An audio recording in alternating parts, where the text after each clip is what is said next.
And the reason I'm playing the song You're So Vain is I meet so many, you know what, idiots who come up to me and say, I think I'll jump into real estate. I'm going, real estate's not the stock market. Oh, I bought a couple of properties. I've bought 4 or 5 properties. I know what I'm doing. I said, were they residential? Yeah, but I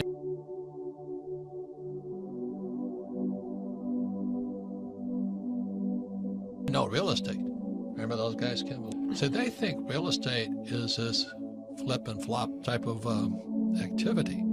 So we have some great guests, but first, Kim is now back from Peru and Mexico. Welcome, Kim. That comes up because what we're going to be talking about is the difference between financial education and financial hype. Like you see them in infomercials every single day, and I watch them. I get excited about them. It's the same formula. You got some guy, I won't mention his name, but he's the new guy. There's always a new guy coming up every year. They come up and they go in the same formula. So you have Joe Schmo, the new guy, good-looking guy, his good-looking wife. And they go da-da-da-da, and then in the interview, yeah, I had nothing, and now I'm a multi-millionaire flipping real estate. I go, it's the same formula.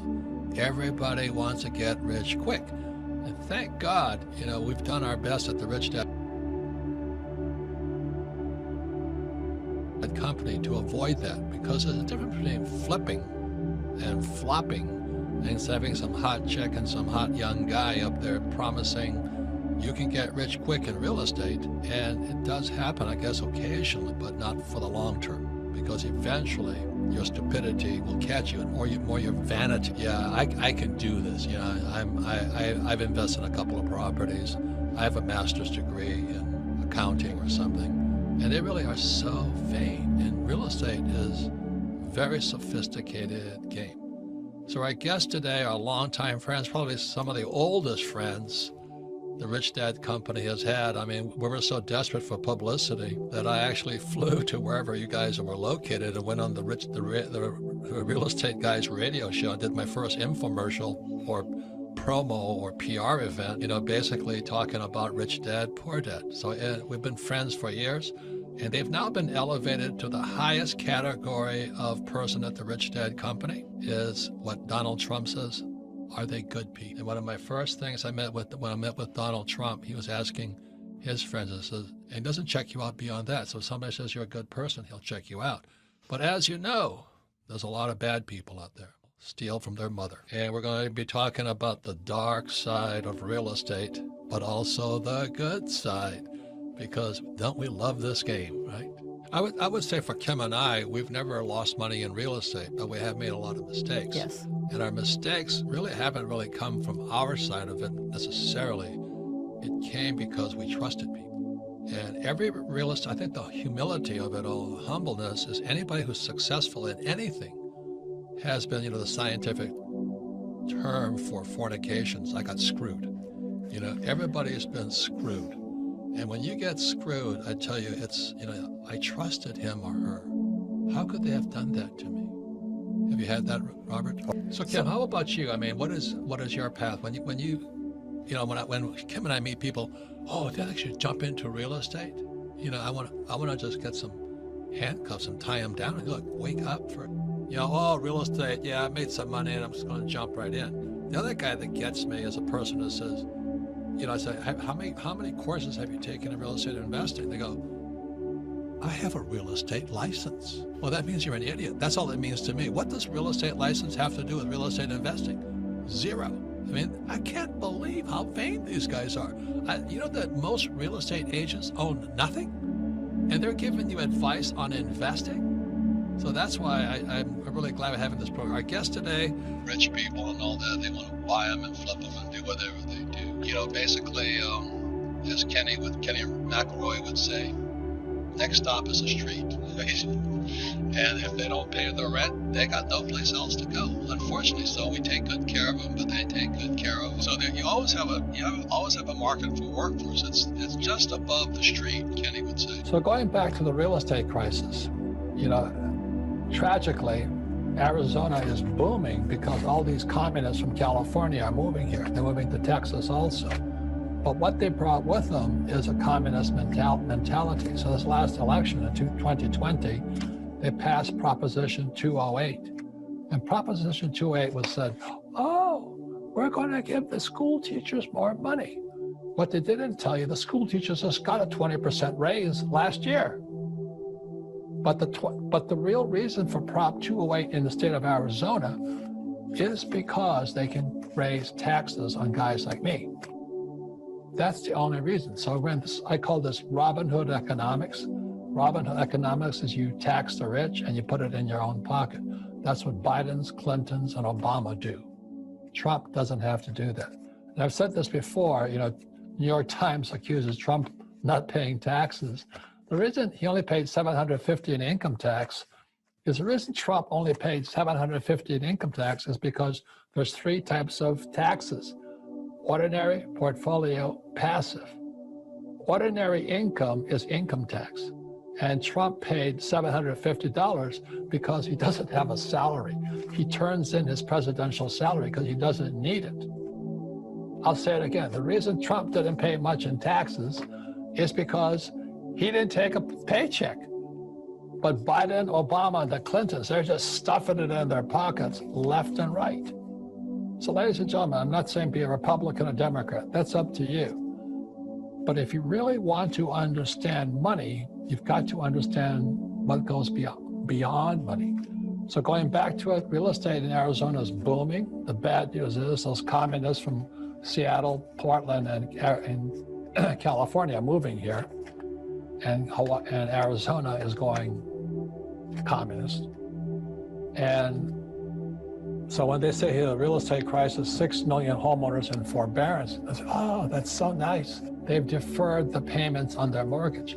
No, they haven't. You still have to qualify. And if you've lost your job, you can't qualify and you're going to lose the house. So that's what the politicians don't tell you. I'm not saying it's right or wrong, but you must know the difference. And that's why having your own financial education, studying, following us on Twitter or, join a cash flow club or coaching programs and all this, become financially educated. Because if you're not educated, then these communists, the radical left, the Black Lives Matter, Antifa, they'll educate you. So I'm just saying get smarter with your money and you have a better chance of it. So forbearance is not good news. It's bad news if you've lost your job. It says real estate crisis, 6 million homeowners in forbearance. Very sad. Before they can receive stimulus money, forbearance means they need to re-qualify for the loan. They don't just get the money automatically. They have to re-qualify. If they lost their job or lost their credit, they may lose their home. So in other words, if you've lost your job in this COVID crisis, which is fake, and you're losing your home, it's in forbearance, but you've lost your job, the bank's still not going to give you the money. It's not like it's automatic. And then it's an opportunity to investors. It's sad news for homeowners and businesses and the country. Because if 6 million people are homeowners in America are in forbearance, that's a lot of people. So this pandemic must end, that's all I'm saying. And so they have come out with these fake vaccines and all that. And the reason I say they're fake is because there's more and more evidence coming out. Not that the vaccine not that the pandemic isn't real and all that, but the fear is more real. I call it the pandemic button. All they have to do is push the pandemic button and you strap on your mask. So I think this whole pandemic is basically a fascist control. A fascist is somebody who tells you how to run your life. Like this guy, Gavin Newsom, a communist governor of California. He's telling everybody not to socialize, not to party, don't have Thanksgiving dinner. And they catch him at that shishi restaurant in Napa Valley called the French Laundry. So he's telling everybody, don't socialize, and he's there partying away. These Democrats, these liberal left radical communists, where do they get their brain cells from? They must have got it at Walmart or something. What is wrong with them? And then on top of that, all these guys from California is going broke. Their pensions, CalPERS, is $1 trillion underwater. And just last week, a whole pile of the California Communist Party, called the government, flies to Hawaii for a big party on Maui. And California is going broke, and they're partying away, and they're telling you, don't have Thanksgiving dinner. Oh my God, what is wrong with these Lulus? Like I said, where did they get their brains from? At discount store. And then on top of that, Obama and Biden are telling people, oh, global warming, it's going to flood the cities. Well, where do they own their homes? On the beaches. If you were really that afraid of global warming, you wouldn't have a house on the beach. Well, both Obama and Biden have houses on the beach. And then that Nancy Pelosi, the wicked witch of the West, she tells everybody to wear a mask, but they catch her in some beauty salon while cruising around without a mask, all his employees. And so the owner of the beauty salon turns her in, and her trolls, all on social media, communist media from Silicon Valley, attack her store. So the beautician who caught Nancy Pelosi without a mask on is out of business. So ladies and gentlemen, I'm a U.S. Marine. I fought in Vietnam twice, fighting communists. And as I've said many times, if I want to fight communists, I should just come home. They're all around you.